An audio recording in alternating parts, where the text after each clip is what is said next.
Selamat pagi Bapak Ibu Saudara-saudaraku yang dikasihi dalam Tuhan Yesus Kristus. Hari ini kita akan merenungkan kebenaran firman Tuhan di dalam Roma pasal yang ke-12 ayat yang ke-12. Saya akan membacakan bagi kita Roma 12 ayat yang ke-12. Bersukacitalah dalam pengharapan, sabarlah dalam kesesakan, dan bertekunlah dalam doa. Ini pembelajaran yang cukup indah bahwa bagaimana kita sebagai orang yang percaya kepada Kristus bersukacita dalam pengharapan, sabarlah dalam kesesakan, bertekunlah di dalam doa kita.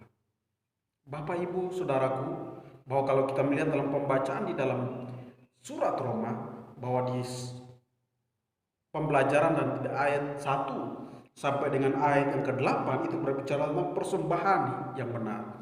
Dan juga di ayat 9 sampai dengan ayat yang ke-19 dan seterusnya sampai dengan ayat yang ke-21 itu berbicara tentang nasihat hidup dalam kasih. Berarti kita harus bertanya, berarti dalam pembahasan dan pembelajaran ini tentang kasih. Bagaimana kita bersuka cita karena ada kasih Kristus di dalam diri kita, di dalam hati kita. Oleh sebab itu ketika kita menerima Kristus, kita mendapatkan kekuatan baru, kita mendapatkan sukacita, kita mendapatkan semangat, kita mendapatkan segala yang terbaik, yaitu juru selamat hidup itu. Maka kita bersukacita. Oleh sebab itu di tengah situasi apapun, masalah apapun, kejadian, persoalan apapun, kita tetap bersukacita karena ada kasih di dalam diri kita, yaitu Yesus Kristus. Bapak Ibu Saudaraku, bahwa mau bersukacitalah dalam pengharapan. Bagian pertama, bersukacita dalam pengharapan. Saya akan membagikan bahwa bersukacita, ada yang bersukacita tapi tidak punya pengharapan. Kita bersukacita karena kita punya pengharapan. Pengharapan kita adalah Yesus. Pengharapan kita adalah Tuhan satu-satunya yang menjadi sumber utama di dalam kehidupan kita. Ada yang bersukacita memiliki harta, memiliki segala sesuatu mencukupi kebutuhannya, makan minum tercukupi, pekerjaannya baik, semua boleh berjalan dengan lancar. Dia merasa itu adalah pengharapannya, pengharapan yang paling utama. Jadi dalam setiap mau ibadah, dia lebih utamakan pekerjaan. Dia ada persekutuan, dia lebih utamakan keluarga. Dari persekutuan dia lebih utama yang lain-lain. Tapi orang yang berpengharapan kepada Tuhan, ada persekutuan, pasti dia bersekutu, pasti dia berdoa, pasti berharap kepada Tuhan, baru dia bekerja, baru dia melakukan segala aktivitas dan pekerjaan. Bersukacita dalam pengharapan. Kita bersukacita karena ada kasih.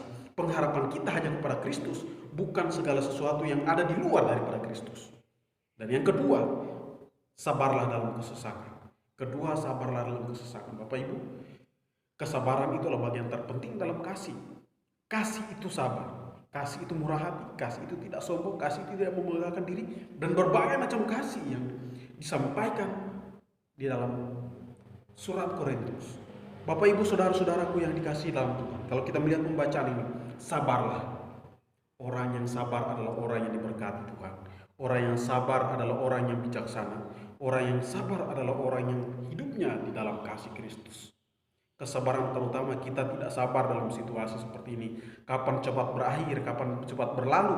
Tapi kita tidak pernah merasa sabar bahwa Tuhan cepat berlalu semua ini. Tapi kita tidak tahu, kita percaya bahwa kedaulatan Allah. Allah berkuasa atas semuanya. Semua pasti terjadi sesuai dengan rancangan dan kebaikannya. Maka kita harus bersabar dalam kesesakan. Situasi apapun kita tetap bersabar. Karena kesabaran itu bagian terpenting di dalam kasih Kristus. Dan yang ketiga adalah bertekunlah dalam doa. Doa adalah komunikasi hubungan kita dengan Tuhan. Di dalam situasi, dalam kesesakan, dalam permasalahan, kita tidak berdoa. Apakah kita ada pertolongan? Pasti tentunya ada. Tetapi pertolongan kita tidak pasti, tidak menyenangkan, tidak membuat jiwa kita tenang. Bapak Ibu Saudaraku, saya melihat banyak orang Kristen, orang percaya di dalam situasi seperti ini tidak berdoa, bahkan tidak bersekutu. Di rumah malah lebih enak, lebih nikmat. Pak Pendeta tidak lihat, tidak datang ke gereja, semuanya baik.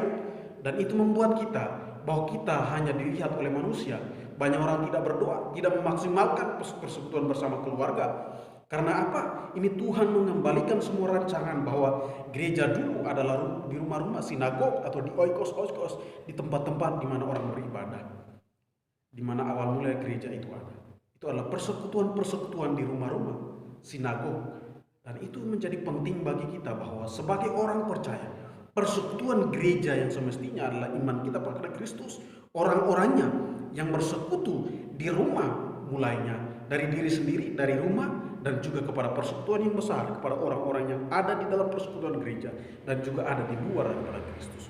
Itu adalah persekutuan Bapak Ibu Saudaraku. Jangan mengabaikan persekutuan, kualitas persekutuan di gereja dan juga di rumah. Kadang-kadang kita lebih utama di gereja daripada di rumah. Kita tidak pernah berdoa, kita tidak pernah merenungkan firman Tuhan, kita tidak melakukan aktivitas sesuai dengan apa kata firman, merenungkan Taurat itu siang dan malam, berdoa, membaca firman, bergumul bersama keluarga. Itu tidak pernah kita lakukan. Itu menjadi kelemahan kita sebagai orang percaya. Orang yang percaya kepada Kristus harus beriman, bersukacita, hanya pengharapan Kristus. Dan juga harus sabar dalam kesesakan. Kesesakan yang kita miliki itu bagian terpenting, bahwa itu melatih iman kita, menguji iman kita supaya kita tetap setia atau tidak. Karena akan kesesakan itu akan membuat kita akan banyak orang mundur. Lihat saat sekarang ini banyak orang meninggalkan kepercayaan Kristen. Karena apa? Akan merasa mundur dan mempertimbangkan banyak hal. Dan akan merasa mundur dan tidak akan sampai pada akhir. Ini adalah ujian-ujian iman sampai kedatangan Kristus kedua kali. Dan juga berdoa. Komunikasi terpenting adalah doa. Nafas kehidupan orang percaya berdoa. Orang yang tidak berdoa adalah orang yang tidak memperoleh berkat. Terima kasih, Tuhan Yesus memberkati kita semua. Tetap semangat, sukacita, karena kasih Kristus ada dalam kita. Apapun situasinya, Tuhanlah pelindung kita. Terima kasih. Shalom.